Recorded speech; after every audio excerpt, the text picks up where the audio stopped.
But that moment was also probably the biggest gift of my life. And it helped me create who I am today. And although I've had some ups and downs, I've generally had a pretty amazing life. So as Elizabeth said, my name's Dave Stanbridge, and I'm grateful for all you being here today on Valentine's Day.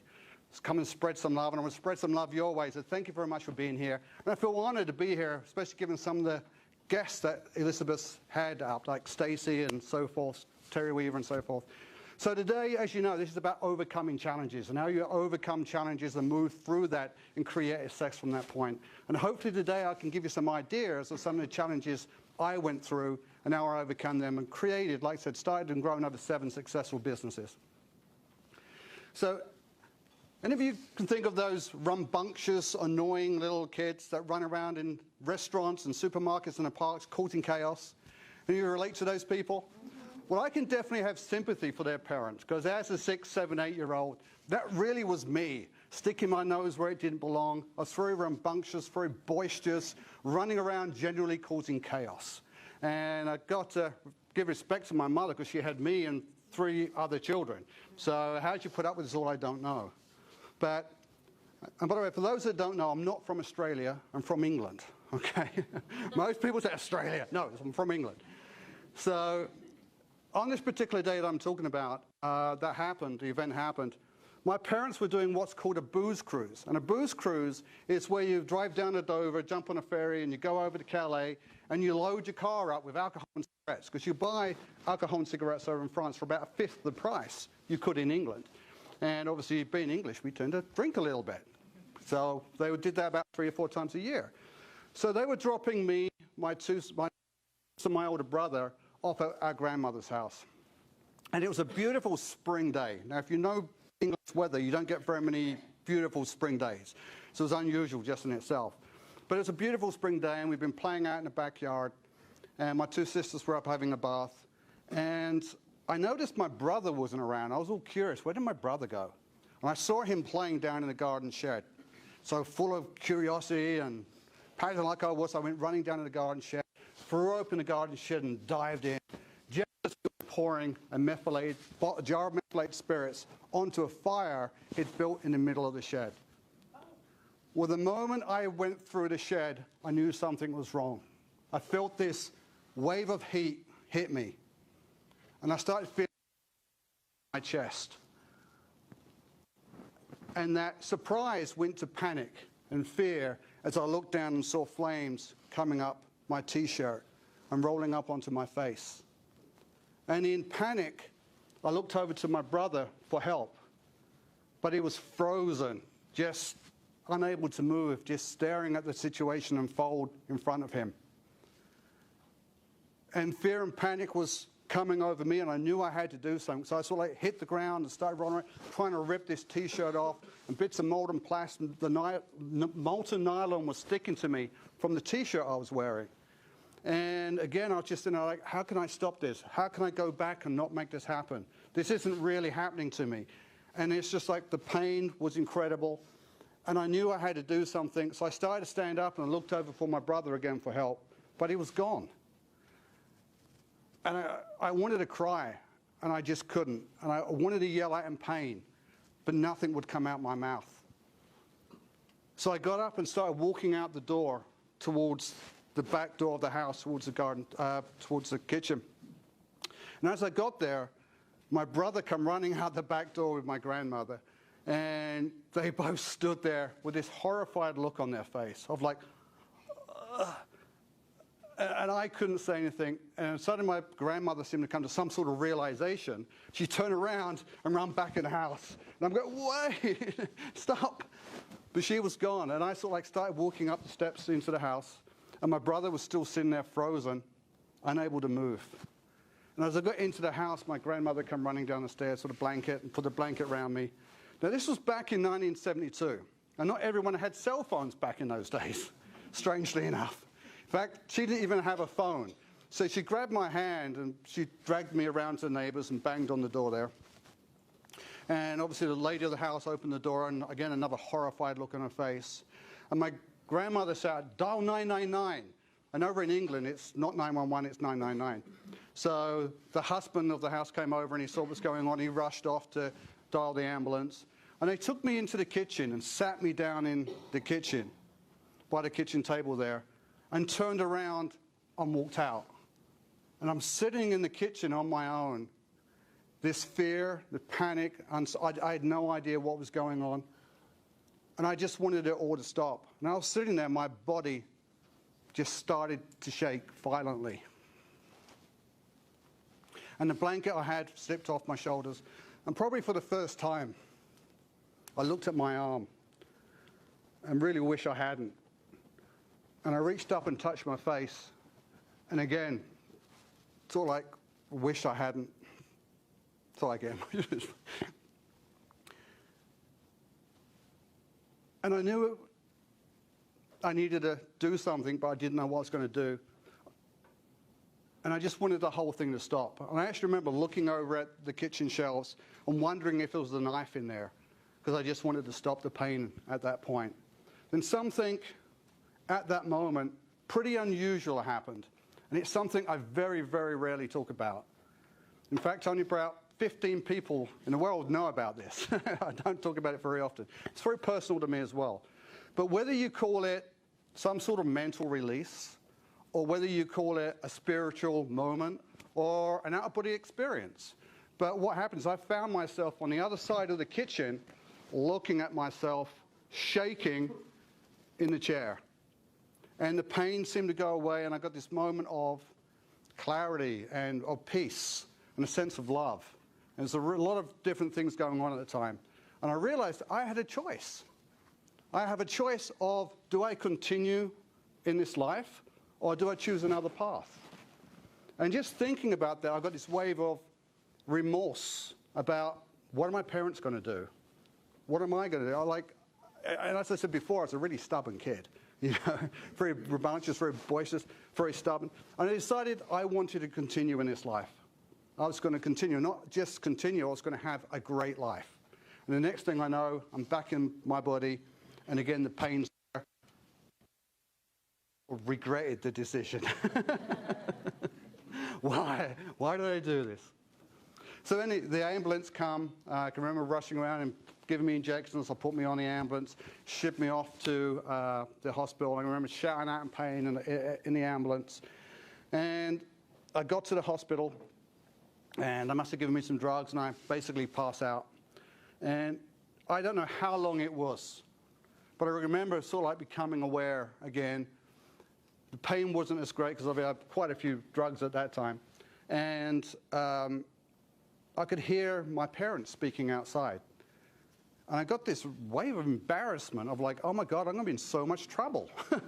All the fuss, of course, all this chaos, all this like hassle. So my parents come in the room and the doctor's with them. And I said, look, it's pretty bad. He's got third-degree burns on 30% of his body. Because the chance of him actually making it through the night is probably like, it's got less than 80% chance of making it through the night. Okay? And again, I had already made a decision I wanted to live. So I wasn't particularly worried about it. So anyway, the next morning, I wake up, my mum's still sitting there. I burst into tears, she burst into tears. And, you know, I spent the next month at that particular hospital. They weren't able to move me because of the burns.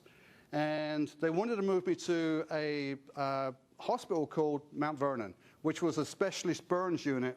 And all the fighter pilots from the Second World War and all the Army people there and the emergency service people were all taken to Mount Vernon if they got burns. So it's a really good burns hospital. This was, what, 40-something years ago, 72? And the technology back then was nowhere near as good as it was today as far as burns. But I can remember how I had like multiple plastic surgeries, multiple different experiences that I had to go through to get to where I was. So after about 6 months, well, 5.5 months, I went back home. I had to spend a month at home before I was allowed to go back to school. Now, when I first got burned, these scars were significantly worse than what they look like now. They were very red. They probably protruded about 5 times more than what they did now. It's very obvious that I had been burned or something had happened. And I can remember walking around supermarkets with my mother before I went back to school, and like parents pulling their kids away from me, and like all this lot. It's like, school's not going to be fun. So I remember the first day back, and I was taken into the headmaster, and the headmaster's like assures me, like, if anything goes wrong, just come see me. We're here for you. We're going to support you. And he took me over to the class, and the class had been going for about 15 minutes. And he knocks on the door, opens the door, and so like pushes me in. And as I go into the room, there's an eerie silence that sweeps across the room. And everyone just stops and looks at me. And I could see across the room, that about halfway back, there was an empty desk. And I picked up my pack and probably took the longest walk of my life over there. And about halfway across, the headmaster turns back, like, continue. And the teacher sort of like, come and wear. Said, okay, let's continue. But that was the beginning of my school year, or back at school. And I had some good friends that had seen me beforehand. And at the first break, obviously, they come over and, with me and help me improve. There's a lot of staring going, a lot of conversations going on behind my back. Now, as I said, I was always pretty brave. I was always able to stand up for myself. I never allowed bullying to take place. And if anyone, I got name called, like, hey, Scarface, all that sort of fun stuff. But I never allowed people to really bully me. And I actually stopped a lot of other bullying going on at school because of the situation where I was at. But internally, I was pretty beaten up. And it got to a point where I was 15 years old, where I actually, if something happened, I'm going to go into that, but something happened and I was just like, And I went home and ripped up every picture I could find of me. Every holiday we'd been on, every school event, every party, every anything with me in it. So there's hundreds of pictures all ripped up, which is frustrating because now I can't go back and look at those. It just gives you an idea where I was at psychologically or emotionally at that point. It was a fun time. And I was putting this big, brave face on and everyone else thought, he's doing okay. But internally, I was just really being beaten up. So why am I saying all this? Well, it got to a point where I was unwilling to tolerate what was going on. I was unwilling to tolerate myself at that point. And I started reading books by Eckhart Tolle and Asimov thinkers. There's very few books around at that point. PTSD wasn't even known really back then in those times. So no one really had a clue about that sort of stuff. But I knew something had to change. And I started analyzing what I was thinking. Because all of our thoughts, all the experiences we go through create thoughts. And those thoughts create beliefs. And those beliefs create our stories. So all those experiences that you go through at school and when you're with your friends and what the teacher's teaching you and when you're out playing and when you're watching stuff, that all creates different experiences where you create different thoughts, where you create basically who you are. Now, are those experiences true? Well, the experience might be true, but the thoughts you have about those things definitely aren't. They're your thoughts at the time, but are they the right thoughts? Okay? And I started to realize that my thoughts were horrible. They stunk. It's all about stinking thinking. Well, I was definitely doing that. And I started analyzing my thoughts and what was going on and realized I had to change a lot of those things. Now, actually, can I just do a quick experiment? Is that okay with you guys? I want you to think about the happiest moment of your life. It can be a birthday, it can be a party, be laying on a beach, having sex, whatever it may be. So has everyone got this idea, this really happy thought in their head? So I want you to think about that thought for 20 seconds, just that one thought. So close your eyes, whatever you need to do, and just think about that thought.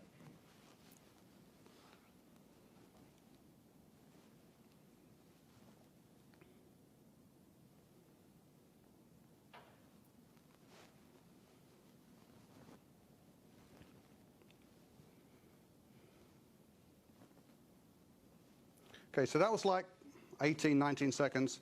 Now, be honest, how many of you had other thoughts popping up into your head? Okay, about 3/4 of the room. If we kept going for about another 15, 20 seconds, nearly everyone in the room would have had other thoughts popping into your head. So what's going on there? You're thinking about the happiest moment of your life, and you can't keep that thought. I suggest it's probably the subconscious, feeling it's losing control, starts throwing ideas at you. to try and maintain control. And it suggested that we spend 90 to 95% of our day being controlled by our subconscious. What is your subconscious? It's basically your story. It's a thermostat that tries to keep you centered and basically in line with what you believe your story to be. And it's there to keep you safe. So if you start stretching yourself, if you start going out of your way, your thermostat kicks in and tries to, hey, don't do that, okay?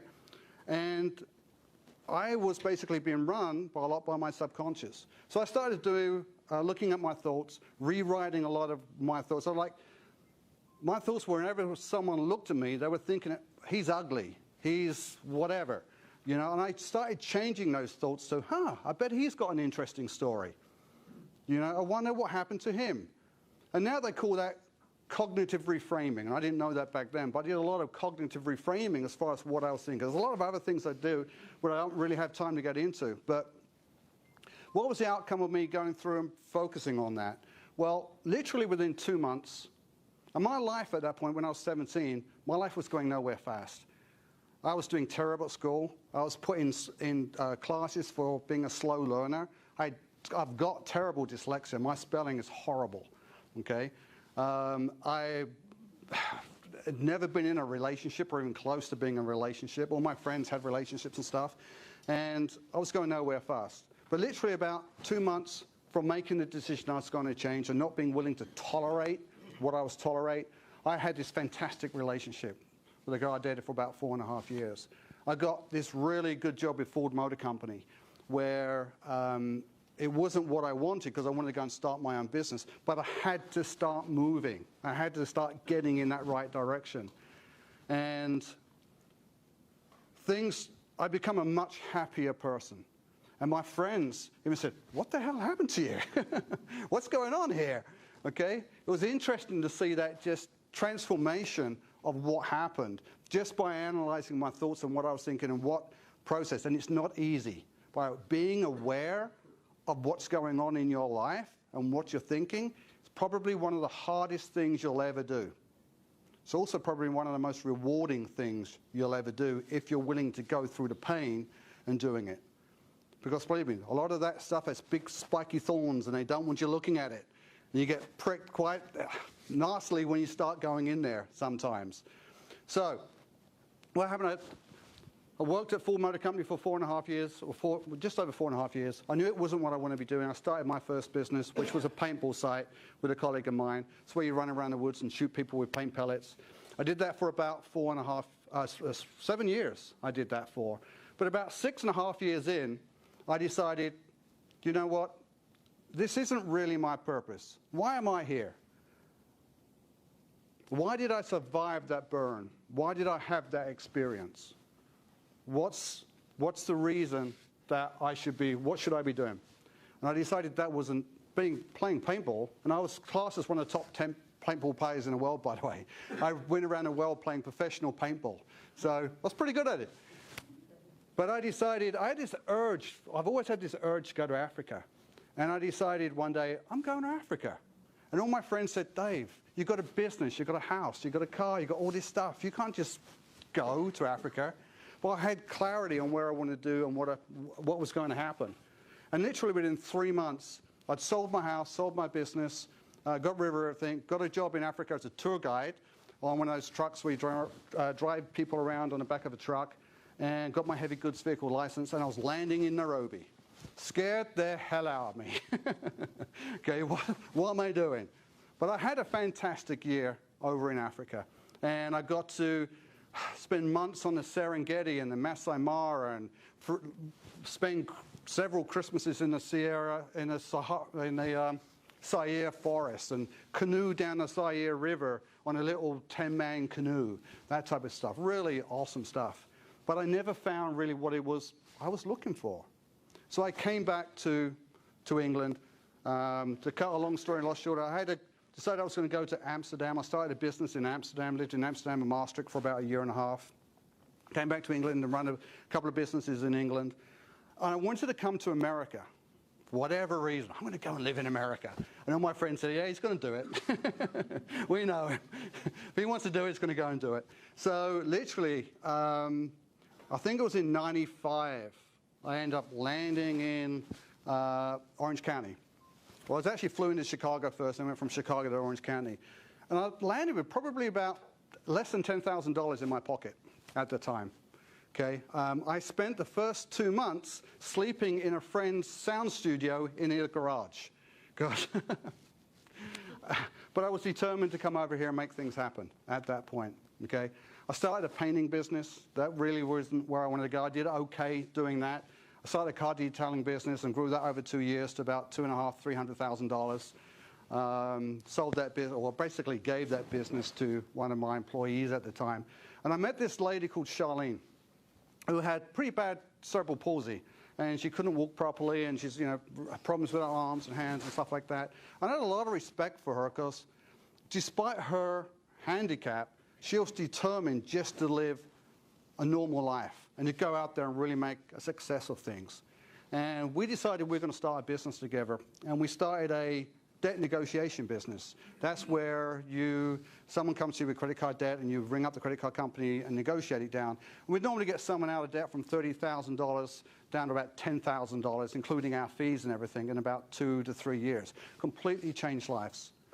Now, in that business, the first year we probably did $200,000, second year maybe $300,000, third year maybe $400,000. And I remember reading an article. I think it was by Tony Robbins or Brendon Burchard or something like that. And it was all about a lot of people expect to trip over their purpose, or they expect it to fall out of the sky and hit them on the head. And all of a sudden, birds will start singing, and rainbows will form, and a choir's going to play, and your bank account's just magically going to start filling up with money. And that's what we all expect to happen, and we're going to go out there and just stumble upon our purpose. Anyone had that feeling? Well, that's what I was expecting. It's just going to happen to me. And the article was basically saying you have to go out and create your purpose.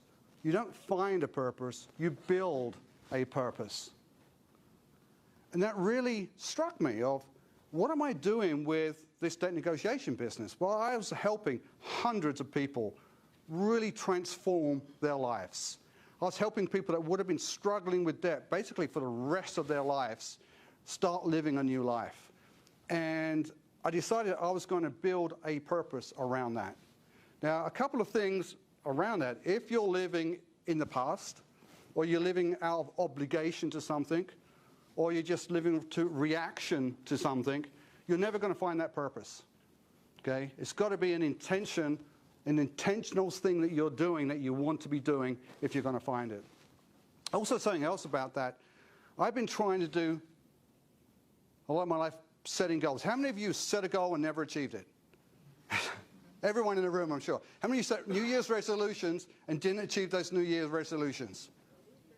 Okay, I've got an idea, and I haven't really heard this anywhere else, but I think it's true, is that what happens when you set a goal and that is totally against the story you're creating for yourself or who you believe you are? Are you going to achieve that goal? Your subconscious is going to really try and rein you in and keep you on a narrow path to try and maintain where you're at. So if you want to lose, let's say you want to run a marathon, but your story is, I'm such an unfit, unhealthy person, and oh my God, but I'm going to run a marathon. But your story is, no, you're not. What are the chances of you succeeding at that goal? Slim to none. You might get some success for it, but unless you start looking at your story and who you are and changing that, the chances of those goals happening are slim to none. Okay? And that's part, again, what I was realizing at this time. So anyway, we took that debt negotiation business from, like I said, about $400,000. The next year we did something like $2 million. The next year we did $3.5 million. The next year we did like $4.5 million. And I think part of the reason was I was so much more excited about the business. My passion increased dramatically about that business. My drive to just make it a success. The success stories that we were getting from our clients were phenomenal. People actually eliminating credit card debt and starting to live a normal life again. Okay? Unfortunately, with that business, the banks all changed their operating basis and lobbied Congress as they can with their billions of dollars, and basically changed the bankruptcy rules and made it you had to be an attorney to negotiate credit card debt. Well, unfortunately, I'm not an attorney. Should have hired Dave. And I don't play one on TV. So literally, we went from a $4.5 million business to out of business overnight. Sucks. We tried like crazy to try and do deals with attorneys, and we just couldn't get anyone that wanted to play with us, that wanted to be reasonable about the rates and what was going to happen. We just needed their name. We didn't need them to do any negotiation or anything. And they went, oh, it was just crazy what was going on. So basically, we were out of business. So with that viewpoint on the learnings I learned from that, I started a diabetic nutrition company helping people with diabetes, type 2 diabetes. Now, I honestly believe if you've got type 1 diabetes, not much you can do about it. Really feel sorry for those type of people. But type 2, I think, is one of the biggest scams in America. It's a lifestyle disease, not a physical disease. Okay? And we started creating vitamins to help people change their lifestyle and the nutrition that they were taking. And we helped literally tens of thousands of diabetic get off drugs and insulin. Okay, and again, part of that was my passion. I built a purpose around doing that, about creating that stuff. Unfortunately, with that business, about 3 years in, we grew that to about $3.5 million. And my business partner decided he was going to freeze the bank account, take the business, and totally kick me out. So, as you can see, there's definitely been roller coasters along the way, and a lot of learnings and a lot of lessons to take in. And despite these things coming down and just smacking you upside the face, you just got to keep going. And again, okay, what's my next big thing? What am I going to do next? And I started a stock trading company where we taught people how to day trade, basically. How people can quit their jobs and become much more wealthy trading the markets. And unfortunately, I had to go up to San Francisco to start that business. Unfortunately, about 4 years into running that business, and I loved that business. It was awesome business. Like I said, taught thousands of people how to successfully trade in the markets. But about four and a half years in, my wife at the time got breast cancer and decided we had to sell the business and move back to Los Angeles. So we sold that business, moved back to Los Angeles, and unfortunately, we got divorced about 6 months later. So as you can see, lots of ups and downs, and that's the thing about life. Everyone's got struggles. Everyone's got things that are going on in their lives. Everyone's got things that are happening to them. And it really is a case of how are you going to change your story in a way that motivates and excites you so you can keep pushing forward. And it's a case of sitting down at those points and just going, okay, where do I want to go? And getting clarity on what it is you want to do. Because the trouble with not having clarity is it just creates confusion. It slows you down. It creates all these headaches. Troubles start happening around you because, to be honest, you don't know where it is you want to go. And if you're looking at your life right now, as far as where clear are you on where you want to go? And if you're not above a 7 or above, I suggest you actually talk to someone about, hey, help me get some clarity. One of the things about me, as I've gone through all these different experiences, there were very few people back in '72 that I could have sat down and talked to as far as life coaching or as far as getting help. Now there's all these life coaches out there and people that are willing to support you and help you and overcome and get clarity, figure out what your story is, help you get a mission of where you want to go, help you discover what your purpose is, and help put that in place, and help you really start discovering a life that you guys can be passionate about. And it makes a huge, huge difference when all of a sudden you realize you're on the right path. Okay, so just want to, other thing that I've been doing for years and years, and I was reading again an article the other day by Brendan Rashad, and he basically reminded me of this process which I haven't actually been doing for a while. And it's just about being aware. And he's interviewed or coached multi-billionaires. And believe it or not, a lot of these billionaires are saying, I'm just not happy. I'm just not enjoying the life. Billionaires. And they're just stressed out and, not having a good life. And part of what he taught people was, how often are you being aware of moments in the day? How often are you being aware of sitting down and enjoying your family and having fun? How are you taking those precious moments away and just being in the moment with them? So I want to do, just to wrap this up a little bit, just a little quick experiment with you guys again. Can I do that? Okay. So I want you all to be aware of where you are right now.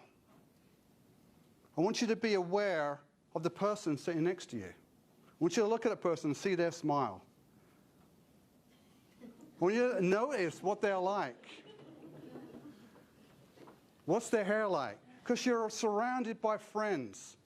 You're surrounded by people that are here to support you and help you. And I want you to be aware of that. Elizabeth does a fantastic job of putting these things together, and be aware of what's going on there. And I want you to take this moment, take what I've been talking about today, and just be aware of that. And start being more aware of those precious moments as you go through the day. And I guarantee you, your life will be happier. So with that, I really appreciate you all being here. Be bold, change lives, and go out there and love your life. Appreciate it. Thank you.